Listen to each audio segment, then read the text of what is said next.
ఆంధ్రప్రదేశ్ ఎన్నికల పోలింగ్ కు సమయం దగ్గర పడింది.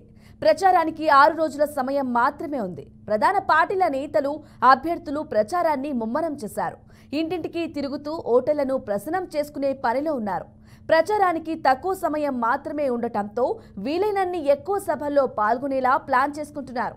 నేడు ప్రధాని మోదీ ప్రచారం కోసం రాష్ట్రానికి వస్తున్నారు. అలాగే సీఎం జగన్ ఒకరోజు గ్యాప్ తర్వాత నేటి నుంచి మళ్లీ ప్రచారానికి వస్తున్నారు. ఈ ఎన్నికల్లో బీజేపీతో టీడీపీ, జేఎస్పీ కూటమిగా జట్టు కట్టిన తర్వాత తొలిసారిగా చిలకలూరిపేట బహిరంగ సభకు వచ్చిన మోదీ తాజాగా రాజమహేంద్రవరంతో పాటు అనకాపల్లి జిల్లాలో పర్యటించేందుకు ఇవాళ రానున్నారు. ముందుగా రాజమహేంద్రవరం లోక్సభ పరిధిలోని వేమగిరిలో మధ్యాహ్నం 3:30 నిర్వహించనున్న బహిరంగ సభలో ప్రధాని మాట్లాడనున్నారు. అనంతరం సాయంత్రం 5:40 అనకాపల్లి జిల్లా కసింకోట మండలం తాళ్లపాలెం సమీపంలో నిర్వహించనున్న సభలో ప్రసంగిస్తారు. ముఖ్య అతిథులుగా టీడీపీ, జనసేన అధినేతలు చంద్రబాబు, పవన్ కళ్యాణ్ పాల్గొననున్నారు. ప్రధానమంత్రి మోదీ ఈ నెల 8వ తేదీన మరోసారి రాష్ట్రంలో పర్యటించనున్నారు.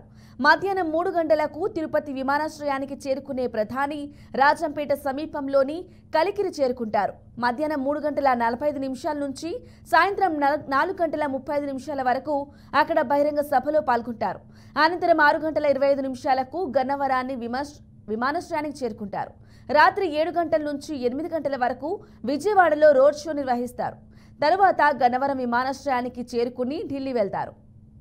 ఇక ఇదే విషయంపై విశాఖపట్నం నుంచి రామకృష్ణ మా ప్రతినిధి సిద్ధంగా ఉన్నారు. రామకృష్ణ, చెప్పండి, ఏపీలో సమయం చాలా తక్కువగా ఉంది ఎన్నికల వేళ. అలాగే మోడీ పర్యటనలు, అగ్రనేతల పర్యటనలు ఎలా చూసుకోవచ్చంటారు? ఎన్నికల ప్రచారంలో భాగంగా దేశ ప్రధాని నరేంద్ర మోదీ నేడు ఆంధ్రప్రదేశ్ లో 2వ దఫా పర్యటించనున్నారు. ఎన్డీఏ అభ్యర్థుల విజయమే లక్ష్యంగా దేశ ప్రధాని నరేంద్ర మోదీ సుడిగాలి పర్యటన చేస్తున్నారని చెప్పాలి. ఇందులో భాగంగా ఈ రోజు ఉదయం రాజమహేంద్రవరంలో కూటమి అభ్యర్థుల విజయమే లక్ష్యంగా ఏర్పాటు చేసిన బహిరంగ సభలో దేశ ప్రధాని నరేంద్ర మోదీ పాల్గొంటారు. అక్కడ ప్రజలను ఉద్దేశించి ప్రసంగించనున్నారు. అనంతరం రాజమహేంద్రవరం నుంచి హెలికాప్టర్ ద్వారా అనకాపల్లికి చేరుకున్న నరేంద్ర మోదీ సాయంత్రం అనకాపల్లి, కసింకోట మండలం ఉగ్గినిపాలెంలో ఏర్పాటు చేసిన బహిరంగ సభలో హాజరై ప్రజలను ఉద్దేశించి మాట్లాడున్నారు బ్రహ్మణి. మరోవైపు దేశ ప్రధానితో పాటు మాజీ ముఖ్యమంత్రి చంద్రబాబు నాయుడు, జనసేన అధినేత పవన్ కళ్యాణ్ కూడా ఈ బహిరంగ సభలో పాల్గొంటారు.